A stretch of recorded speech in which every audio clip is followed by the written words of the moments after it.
మరణానంతరం నేత్రదానం చేయడానికి ప్రజలు ముందుకు రావాలని ప్రముఖ నేత్ర వైద్య నిపుణులు డాక్టర్ పుల్లారావు, సామాజిక కార్యకర్త చిరునోముల చంద్రశేఖర్ అన్నారు. నేత్రదానం చేయడం వల్ల అంధత్వంతో బాధపడుతున్న ఎంతో మందికి చూపు లభిస్తుందని అన్నారు.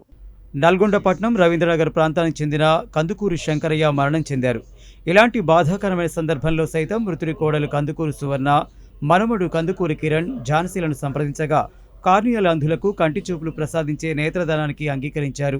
దీంతో eye donation centre technician Jani, coordinator Chirunomula Chandrasekhar, నేత్ర వైద్య నిపుణుడు డాక్టర్ పుల్లారావులు ఇద్దరు మృతుడి నివాసానికి వెళ్లి కళ్ల నుండి కార్నియాను సేకరించారు. ఈ సందర్భంగా డాక్టర్ పుల్లారావు, చిరునోముల చంద్రశేఖర్ మాట్లాడుతూ, ఒక వ్యక్తి మరణిస్తే 6 నుండి 8 గంటల్లోపు నేత్రదానం చేయవచ్చని, ఒకవేళ మృతదేహాన్ని ఫ్రీజర్ బాక్స్లో ఉంచితే 12 నుండి 15 గంటల్లోపు నేత్రదానం చేయవచ్చని తెలిపారు. ప్రస్తుతం కార్నియా లోపంతో ఎంతోమంది కంటిచూపు లేక బాధపడుతున్నారని, అలాంటి వారికి కంటిచూపు తెప్పించాలంటే మృతి చెందిన వ్యక్తుల నేత్రాలను దానం చేయడానికి కుటుంబ సభ్యులు ముందుకు రావాలని కోరారు. నేత్రదానం కోసం మరింత సమాచారం కోసం 9948143299 నెంబర్లో సంప్రదించాలని కోరారు.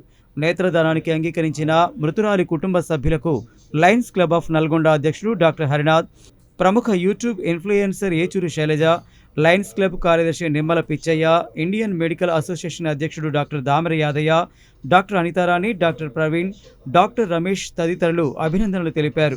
అంతకుముందు మృతుడి కుటుంబ సభ్యులు వేలుపల్లి నాగమణి, శంకరయ్య, పోల సుధామణి, రాధాకృష్ణ, ఇమ్మడి పద్మ, రమేష్, గర్రె ఝాన్సీ, వెంకన్న, గజ్జల సంధ్య, వెంకన్న బంధువులు కందుకూరి విజయ్, అర్చన, మనవరాలు పాలవరపు కళ్యాణి శ్రీనివాస్, మాజీ కౌన్సిలర్ యామ దయాకర్ పార్థివ దేహానికి నివాళులు అర్పించారు.